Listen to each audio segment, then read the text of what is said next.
శుభోదయం. ఇది FIBA radio internet ప్రసార కేంద్రం.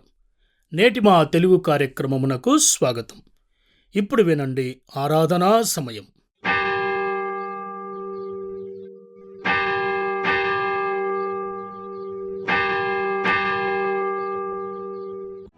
ఆరాధనా సమయం.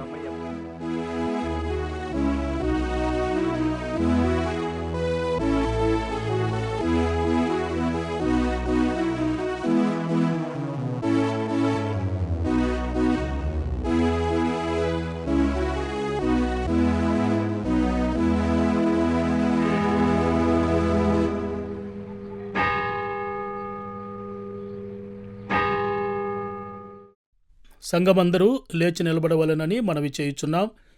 యెహోవాకు కృతజ్ఞతాస్తుతులు చెల్లించుడి, ఆయన నామమును ప్రకటన చేయుడి, జనములలో ఆయన కార్యములను తెలియచేయుడి, ఆయనను గూర్చి పాడుడి, ఆయనను కీర్తించుడి, ఆయన ఆశ్చర్యకార్యములన్నిటిని గూర్చి సంభాషణ చేయుడి.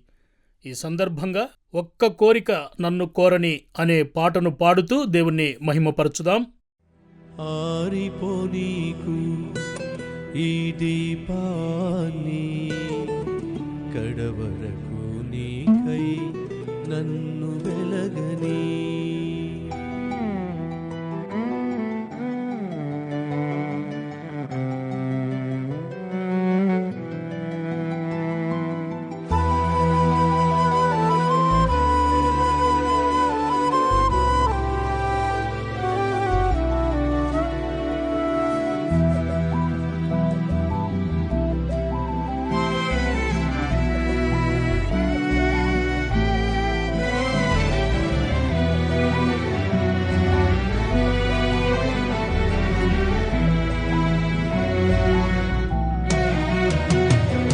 ఒక్క కోరిక నన్ను కోరని, ఒక్క వరమే నన్ను అడగని. ఒక్క కోరిక నన్ను కోరని, ఒక్క వరమే నన్ను అడగని. నీ కోసమే బ్రతకాలని, నీ రాజ్యమునే చేరాలని. కోసమే బ్రతకాలని, నీ రాజ్యమునే చూడాలని. ఒక్క కోరిక నన్ను కోరని, ఒక్క వరమే నన్ను అడగని. ఈ ఒక్క కోరిక నన్ను కోరని, ఒక్క వరమే నన్ను అడగని.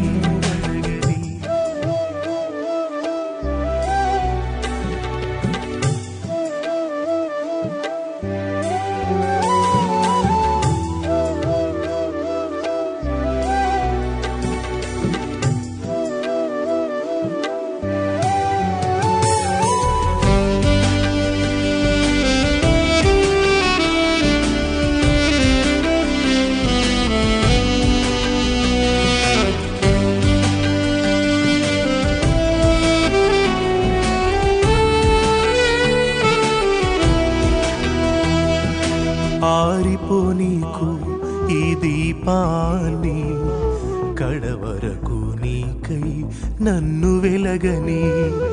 ఆగిపోనీకు నా పయనాన్ని, చివరి వరకు నీకై నన్ను సాగని. ఆరిపోనీకు ఈ దీపాన్ని, కడవరకు నీకై నన్ను వెలగని. ఆగిపోనీకు నా పయనాన్ని, చివరి వరకు నీకై నన్ను సాగని.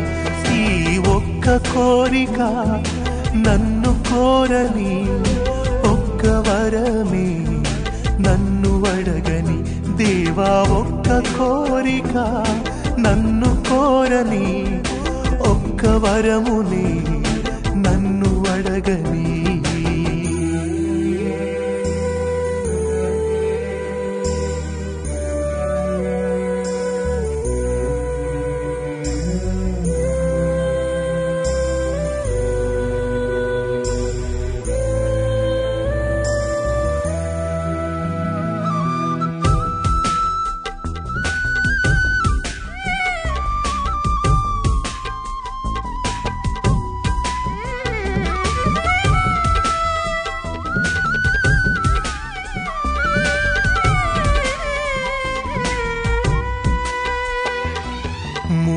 మూగవో నీకు ఈ కంఠాన్ని, తుది శ్వాస వరకు నిన్ను చాటని, కూలిపో నీకు నా సాక్ష్యాన్ని, పరమపురికి నేను చేరేంత వరకు. మూగవో నీకు ఈ కంఠాన్ని, తుది శ్వాస వరకు నిన్ను చాటని, కూలిపో నీకు నా సాక్ష్యాన్ని, పరమపురికి నే చేరేంత వరకు. ఈ ఒక్క కోరిక నన్ను కోరని, ఒక్క వరమే నన్ను అడగని, దేవా ఒక్క కోరిక నన్ను కోరని, ఒక్క వరమే నన్ను అడగని, నీ కోసమే బ్రతకాలని, నీ రాజ్యమునే చేరాలని, నీ కోసమే బ్రతకాలని, నీ రాజ్యమునే చూడాలని, దేవా ఒక్క కోరిక నన్ను కోరని, ఒక్క వరమే నన్ను అడగని, ఒకే ఒక్క కోరిక నన్ను కోరని, ఒక్క వరమే అందరూ అలాగే నిలవబడి ఉండగా ఇప్పుడు మనము కీర్తనల భాగమును ఉత్తర ప్రత్యుత్తరములుగా చదువుకుందాం. కీర్తనలు 18 1 నుండి 10 వచనాలను చదువుకుందాం. యెహోవా నా బలమా, నేను నిన్ను ప్రేమించుచు ఉన్నాను. యెహోవా నా శైలము, నా కోట, నన్ను రక్షించువాడు, నా కేడెము, నా రక్షణ శృంగము, నా ఉన్నత దుర్గము, నా దేవుడు, నేను ఆశ్రయించి ఉన్న నా దుర్గము. కీర్తనీయుడైన యెహోవాకు నేను మొరపెట్టగా ఆయన నా శత్రువుల చేతిలో నుండి నన్ను రక్షించును. మరణ పాశములు నన్ను చుట్టుకొనగను, భక్తిహీనులు వరద పొర్ల వలె నా మీద పడి బెదిరింపగను. పాతాళపు పాశములు నన్ను అరికట్టగను, మరణపు ఉరులు నన్ను ఆవరింపగను. నా శ్రమలో నేను యెహోవాకు మొరపెట్టి తిని, నా దేవునికి ప్రార్థన చేసి తిని, ఆయన తన ఆలయములో ఆలకించి నా ప్రార్థన అంగీకరించెను. నా మొర ఆయన సన్నిధిని చేరి ఆయన చెవులు జొచ్చెను. అప్పుడు భూమి కంపించి అదిరెను, పర్వతముల పునాదులు వణికెను. ఆయన కోపింపగా అవి కంపించెను. ఆయన నాసికాంధ్రముల నుండి పొగ పుట్టెను, ఆయన నోట నుండి అగ్ని వచ్చి దహించెను. నిప్పు కణములు రాజబెట్టెను, మేఘములను వంచి ఆయన వచ్చెను. ఆయన పాదముల క్రింద గాఢాంధకారము కమ్మియుండెను. చివరి వచనం అందరం కలిసి చదువుకుందాం. కెరూబుల మీద ఎక్కి ఆయన ఎగిరి వచ్చెను, గాలి రెక్కల మీద ప్రత్యక్షమాయెను. ఈ దినము కొరకు ఏర్పాటు చేయబడిన వాక్య భాగాన్ని చదవగా విందాము. హోషేయ 13వ అధ్యాయము 14వ వచనము. అయినను పాతాళ వశంలో నుండి నేను వారిని విమోచింతును, మృత్యువు నుండి వారిని రక్షింతును. ఓ మరణమా నీ విజయమెక్కడా, ఓ మరణమా నీ ముల్లెక్కడా, పశ్చాత్తాపము నాకు పుట్టదు. దయచేసి సంఘమంతా కూర్చొనవలనని మనవి చేయుచున్నాం.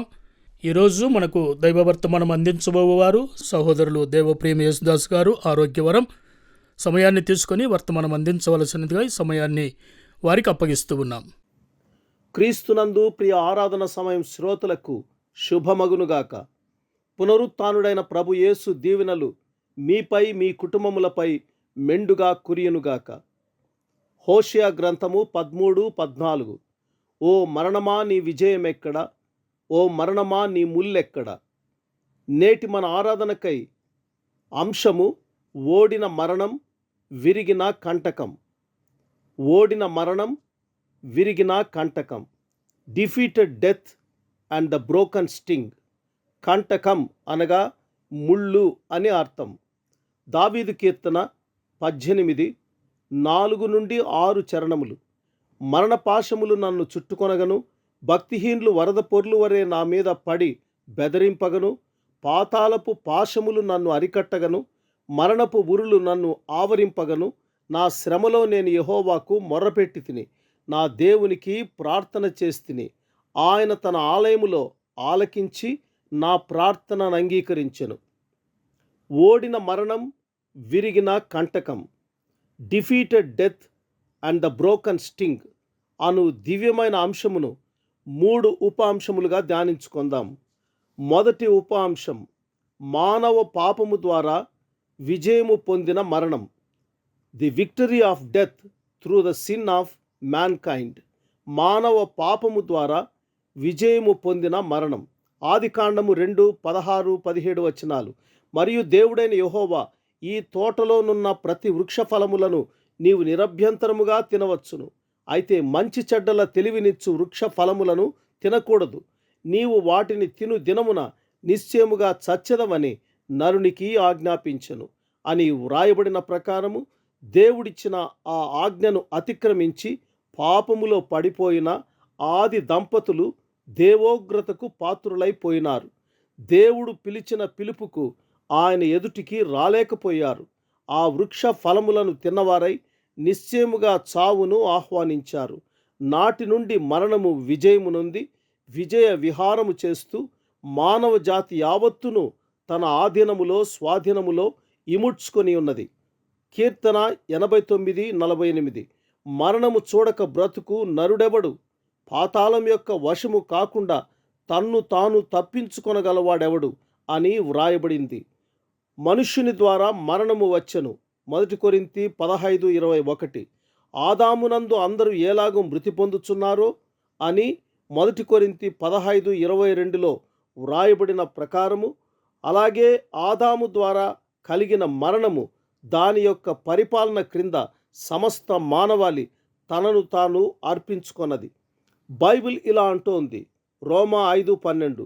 ఇట్లుండగా ఒక మనుష్యుని ద్వారా పాపమును, పాపము ద్వారా మరణమును లోకములో ఎలాగూ ప్రవేశించెనో అలాగుననే మనుష్యులందరూ పాపము చేసినందున మరణము అందరికిని సంప్రాప్తమాయెను. మూల భాషలో అందరి ద్వారా వ్యాపించెను అని వ్రాయబడి ఉంది. 1 యోహాను 5:19. లోకమంతయు దుష్టుని యందున్నదనియు ఎరుగుదుము, దుష్టుని యందు పడియున్నదనియు అని వ్రాయబడి ఉన్నది. నిరంతరము జీవించుటకు నిర్ణయింపబడిన మానవత్వము ఫలము తినిన దినముననే చచ్చిపోయి మరణ సామ్రాజ్యము క్రిందికి వెళ్ళిపోవుట ఎంతో దౌర్భాగ్యం. వాస్తవానికి ఆదాము పాప పాలన క్రిందికి వచ్చిన తదుపరి ఒక్క దినము కాదు, 930 ఏండ్లు బ్రతికాడు. ఆదికాండము 5:5. ఆదాము బ్రతికిన దినములన్నీ 930 ఏండ్లు, అప్పుడతడు మృతి పొందెను అని వ్రాయబడినది. ఫలము తినిన దినమున చావలేదు కదా అని మనము భావించుట కద్దు. కానీ బైబిల్ ప్రకారము, అనగా 2 పేతురు 3:8 ప్రకారము ఏమనగా, ప్రభు దృష్టికి ఒక దినము 1000 సంవత్సరముల వలెను, 1000 సంవత్సరములు ఒక దినము వలెను ఉన్నవి అని వ్రాయబడినది. ప్రియమైన స్నేహితుడా, సోదరి, ఆ లేఖనమును అనుసరించి ఆదాము బ్రతికిన కాలము కనీసము 1000 సంవత్సరములు కూడా పూర్తి కాలేదు. కేవలము 930 సంవత్సరములు మాత్రమే బ్రతికాడు. కనుక ఒక దినము పూర్తి కాకనే మరణించి ఉన్నాడని ఎరుగవలెను. నిశ్చయముగా పండు తినిన దినమే ఆదాము చచ్చిపోయాడు అని గ్రహించగలము. కానీ నాటి నుండే మానవ జాతి యావత్తు మరణ స్వాధీనములో పరిపాలింపబడ్డారు. అలాగు మానవుని పాపం వలన మరణము తన విజయ పరంపరను క్రీస్తు మొదటి ఆగమనము వరకు కొనసాగించినని ఎరుగుదుము. మరణఛాయ గల దేశ నివాసుల వలె మానవ జాతి యావత్తు సాతాను పరిపాలన క్రింద మ్రగ్గిపోయినట్లు చూస్తున్నాం. యోహాను 8:34లో పాపము చేయు ప్రతి వాడును పాపమునకు దాసుడు అని ప్రభువే చెప్పాడు.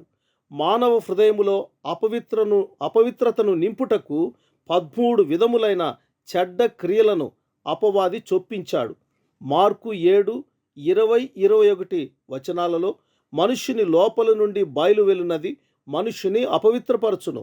లోపలి నుండి అనగా మనుష్యుల హృదయముల నుండి దురాలోచనలను, జారత్వములను, దొంగతనములను, నరహత్యలను, వ్యభిచారములను, లోభములను, చెడుతనములను, కృత్రిమమును, కామవికారమును, మత్సరమును, దేవదూషణయు, అహంభావమును, అవివేకమును వచ్చును. ఈ చెడ్డవన్నీయు లోపలి నుండియే బయలువెళ్ళి మనుష్యుని అపవిత్రపరచునని ఆయన చెప్పారు. ప్రియమైన స్నేహితుడా, సోదరి, ఈ 13 చెడ్డ గుణముల ద్వారా మరణము మనలను రాజ్యమేలుచున్నట్లు గ్రహించగలము. మొదటి యోహాను 2:16 లోకములో ఉన్నదంతయు అనగా శరీరాశయు నేత్రాశయు జీవపు డంబమును తండ్రి వలన పుట్టినవి కావు, అవి లోక సంబంధమైనవే. వీటి ద్వారా అపవాది మనలను మరణపాలన క్రింద అణచి ఉంచి వంచుచున్నాడు. మనము వీటిని జయించలేక ఆ మరణ కాడి క్రింద నలిగిపోవుటను గ్రహించాలి. ప్రియమైన స్నేహితుడా, సోదరి, నీవు మారు మనస్సు లేనివాడవైతే ఇంకా నీవు మరణ కాడి క్రింద ఉన్నావని అర్థము. రెండవ ఉప అంశం, మానవ పాపము ద్వారా మొలచిన మరణ కంటకము. మానవ పాపము ద్వారా మొలచిన మరణ కంటకము. కంటకము అనగా ముళ్ళు. The sting of death formed through the sin of man kind. 1 కొరింథీ 15:55 ఓ మరణమా నీ విజయం ఎక్కడ, ఓ మరణమా నీ ముల్లెక్కడ, మరణపు ముళ్ళు పాపము అని వ్రాయబడినట్లు మరణ కంటకము లేదా మరణపు ముళ్ళు నిన్ను నన్ను ఆది కాండములోని ఏదేను వనములో నుండి హింసించుచునే ఉన్నది. ఆ ముళ్ళును విరచుట మానవునికి అసాధ్యము. ధర్మశాస్త్ర నియమములు సైతం ఈ మరణపు ముళ్ళును విరువలేకపోయింది. మరణపు ముళ్ళును విరుచుటకై పరలోకము నుండి దైవ కుమారుడు యేసుక్రీస్తు ప్రభువుల వారు రావలసిన అగత్యత ఏర్పడినది. ఇదిగో లోకపాపమును మోసుకొని పోవు దేవుని గొర్రెపిల్ల అని యోహాను సువార్త 1:29 బాప్తిస్మమిచ్చు యోహాను యేసును చూపిస్తూ పలికిన మాట గమనించదగినది. అసలు ఈ ముండ్లు ఎక్కడ ఉద్భవించినాయి? గమనిస్తే ఆది కాండము 3వ అధ్యాయము 17-18 ఆయన ఆదాముతో, నీవు నీ భార్య మాట విని తినవద్దని నేను నీకు ఆజ్ఞాపించిన వృక్షఫలములు తింటివి కనుక నీ నిమిత్తము నేల శపింపబడి ఉన్నది. ప్రయాసముతోనే నీవు బ్రతుకు దినములన్నీ దాని పంట తిందువు. అది ముండ్ల తుప్పలను గచ్చ పొదలను నీకు మొలిపించును అని వ్రాయబడిన ప్రకారము నరుని పాపం వలననే ఈ ముండ్లు ఉద్భవించినాయి. అంతేకాని సృష్టి ఆదిలో ఈ ముండ్లు గచ్చ పొదలు లేవు అని గ్రహింపవలయును. మానవ తప్పిదము వల్లనే ఈ ముండ్లు పుట్టుకొచ్చిన మాట వాస్తవిక సత్యం. ఇది ఎంత దౌర్భాగ్యము! ఈ ముండ్లు మానవుని శతవిధములా హింసించుచు మరణము అనిడి నరకమునకు ఈడ్చుచుండుట విశేషము. అయ్యో, ఇటువంటి మరణ కంటకమును తప్పించుకొనుట నరునికి అసాధ్యము. రోమా 7:24 అయ్యో, నేనెంత దౌర్భాగ్యుడను, ఇట్టి మరణమునకు లోనగు శరీరము నుండి నన్నెవడు విడిపించును అని పరిశుద్ధ పౌలు వాపోవుచున్నాడు. అయ్యో, ఈ మరణ కంటకము లేదా ఈ మరణపు ముళ్ళును లేదా దాని హింస నుండి మనలను కాపాడు నాదుడెవడు? అందుకే మన సృష్టికర్త అయిన దేవాది దేవుడే తన ముద్దుల కుమారుడైన యేసును ఈ లోకములోనికి పంపించాడు. ఆయన సిలువకు వెళ్ళక మునుపు యోహాను సువార్త 19:1-2-3 పిలాతు యేసును పట్టుకొని ఆయనను కొరడాలతో కొట్టించెను. సైనికులు ముండ్లతో కిరీటమును అల్లి ఆయన తల మీద పెట్టి ఊదారంగు వస్త్రము ఆయనకు తొడిగించి ఆయన యొద్దకు వచ్చి యూదుల రాజా శుభమని చెప్పి ఆయనను కొట్టిరి. మానవ పాపము ద్వారా నేల నుండి వెలికి వచ్చిన ఆ ముండ్లను వారు కిరీటముగా అల్లి యేసు తలపై పెట్టి నొక్కి గాయపరిచారు. యోహాను సువార్త 19:5 ఆ ముండ్ల కిరీటమును ఊదారంగు వస్త్రమును ధరించిన వాడై యేసు వెలుపలికి రాగా పిలాతు, ఇదిగో ఈ మనుష్యుడు అని వారితో చెప్పెను అని వ్రాయబడి ఉంది.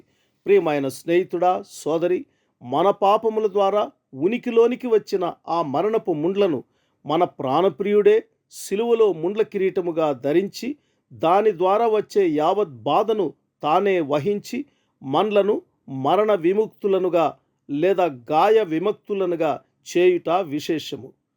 ఓ మరణమా నీ విజయమెక్కడ, ఓ మరణమా నీ ముల్లెక్కడ అని వ్రాయబడిన ప్రకారము ఆ మరణ విజయమును నిర్వీర్యము గావించి ఆ మరణపు ముళ్ళును విరిచి యావత్తు మానవాళికి ఉన్న మరణ భయమును తీసివేసినవాడు మన ప్రభువైన యేసయ్య. హెబ్రీ 2:15 ఆ ప్రకారమే మరణం యొక్క బలము గలవానిని అనగా అపవాదిని మరణ భయము ద్వారా నశింప చేయుటకును జీవితకాలమంతయు మరణ భయము చేత దాస్యమునకు లోబడిన వారిని విడిపించుటకును ఆయన కూడా రక్త మాంసములలో పాలివాడాయను అని వ్రాయబడి ఉన్న ప్రకారము మానవుని ప్రాణమును సంకట పెట్టిన ఆ మరణ కంటకము లేదా ముళ్ళును విరిచినవాడు మనము ఆరాధిస్తున్న పునరుత్థానుడైన యేసుప్రభువే. మరణ విజయుడైన యేసునందు విశ్వాసముంచి పాపము అనడి మరణపు ముళ్ళు నుండి నీవు తప్పింపబడ్డావా, లేదా ఇంకా దాని గాయములలో బాధపడుచున్నావా? మూడవ ఉప అంశం, మానవ పాపము ద్వారా ఏర్పడిన మరణము ఓడిపోయెను. The utter defeat of death at the cross. The death occurred due to the sin of man. మానవ పాపము ద్వారా ఏర్పడిన మరణము ఓడిపోయెను. హెబ్రీ 6:8. అయితే ముండ్ల తుప్పలను గచ్చ తీగలను దాని మీద పెరిగినెడల అది పనికి రానిదని విసర్జింపబడి శాపము పొందదగినదగును, తుదకది కాల్చివేయబడును అని వ్రాయబడినట్లు శాపము ద్వారా మనకు సంప్రాప్తమైన ఆ ముండ్ల తుప్పలను గచ్చ తీగలను కాల్చివేయబడినట్లు యేసు ఆ శాపమును కలువరి శిలువ యాగములో భరించి ఎర్రటి మండుటెండలో పలు గాయములను పొంది కాల్చబడిన రీతిగా తన శరీరమందు వేదనలను భరించినట్లు చూస్తూ ఉన్నాం. అయితే ఆ శిలువ యుద్ధములో ఆయన విజయము పొంది మరణమును ఓడించాడు. అపవాదిని మరణము ద్వారా నశింపజేసినాడు. మృత్యుంజయుడై తిరిగి లేచుట ద్వారా మరణ పాలన రద్దు చేయబడింది. మానవులందరూ ఆయన రక్త ప్రభావమును పొంది పాప క్షమాపణము ద్వారా విమోచింపబడ్డారు. ఏదెను వనములో నరులు ఏ పాపము ద్వారానైతే దైవ సహవాసము కోల్పోయినారో యేసు శిలువ రక్తము ద్వారా విమోచింపబడి ఆ సహవాసము తిరిగి పొందుకున్నారు. ఇది ఎంత ఆశ్చర్యం! ప్రియమైన స్నేహితుడా, సోదరి, యేసు శిలువ రక్తము మరణ సామ్రాజ్యపు పునాదులను కూకటి వ్రేళ్లతో పెకిలించి వేసినది. మత్తయి 27:50-51. యేసు మరలా బిగ్గరగా కేక వేసి ప్రాణం విడిచెను. అప్పుడు దేవాలయపు తెర పైనుండి క్రింది వరకు చినిగెను, రెండుగా చినిగెను, భూమి వనకెను, బండలు బద్దలాయను అని వ్రాయబడిన రీతిగా యేసు ప్రభు తన మరణ పునరుత్థానముల ద్వారా మరణమును ఓడించి తాను ముందే చెప్పినట్లు తిరిగి లేచెను. యోహాను సువార్త 8:36. కుమారుడు మిమ్మును స్వతంత్రులనుగా చేసినడలా మీరు నిజముగా స్వతంత్రులై ఉందురు. అలాగు మనము స్వతంత్రులైనాము. మత్తయి 16:18. ఈ బండ మీద నా సంఘమును కట్టుదును, పాతాళ లోక ద్వారములు దాని ఎదుట నిలువ నేరవని నేను నీతో చెప్పుచున్నాను అని ప్రభువే పలుకుట గమనార్హం. పాతాళ లోకము దాని ద్వారములు గజగజలాడిపోయినవి. మరణము ఓడిపోగా మరణ కంటకం అనగా మరణపు ముళ్ళు విరిచివేయబడినది. మానవ జాతి దాస్య శృంఖలాలను యేసయ్య శిలువ శ్రమలు తుత్తునియలు చేసినాయి. మరణ సామ్రాజ్యము పెకిలింపవేయబడి క్రీస్తు ప్రేమ సామ్రాజ్యము ప్రారంభమై ప్రపంచ నలు దిశలా విస్తరించిపోయింది. అలాగే మన దైనందిన జీవితంలోని ఇరుకులు, ఇబ్బందులు, శ్రమలు, బాధలన్నిటినీ తీసివేయుటకు ఆయన శక్తిమంతుడు. 1 కొరింథీ 15:54. విజయమందు మరణము మృంగివేయబడెను అని వ్రాయబడిన ప్రకారము యేసు పునరుత్థానము ద్వారా ఇది నెరవేరెను. ప్రియమైన స్నేహితుడా, సోదరి, ఆయన పునరుత్థాన విజయమును తలంచుచు ఆయనను ఆత్మతో సత్యముతో ఆరాధించుదము. అట్టి కృప పరిశుద్ధాత్మ దేవుడు మనకు దయచేయునుగాక. ఆమెన్.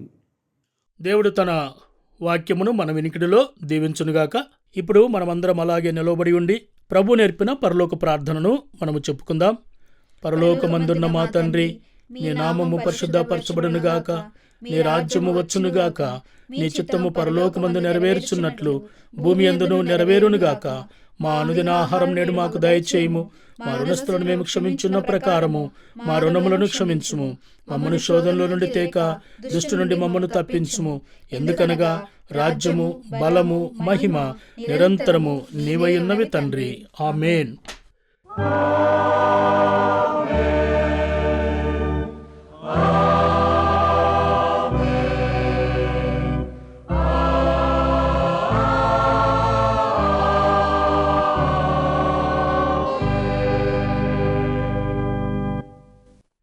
మీకై పరిశుద్ధ గ్రంథములో నుండి ఒక వాగ్దానం.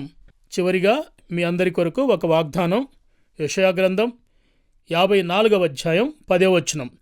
పర్వతములు తొలగిపోయినను, మెట్టలు తత్తరిల్లినను, నా కృప నిన్ను విడిచిపోదు, సమాధాన విషయమైన నా నిబంధన తొలగిపోదు అని నీ యందు జాలిపడు యెహోవా సెలవిచ్చుచూ ఉన్నాడు. ప్రియ దైవజనమ, ఇంతటితో ఈ కార్యక్రమము ముగిసింది. ఈ కార్యక్రమాన్ని గురించి మీ సలహాలు, మీ అభిప్రాయములకై మమ్మను సంప్రదించవలసిన మా మెయిల్ ఐడి info@febaonline.org. మొబైల్ సంఖ్య 9480585039. మరలా వచ్చే ఆదివారం ఇదే సమయానికి మనమందరము కలుసుకుందాం. అంతవరకు దైవాశీస్సులు, ప్రభు కృప మీకు తోడయుండునుగాక. ఆమేన్.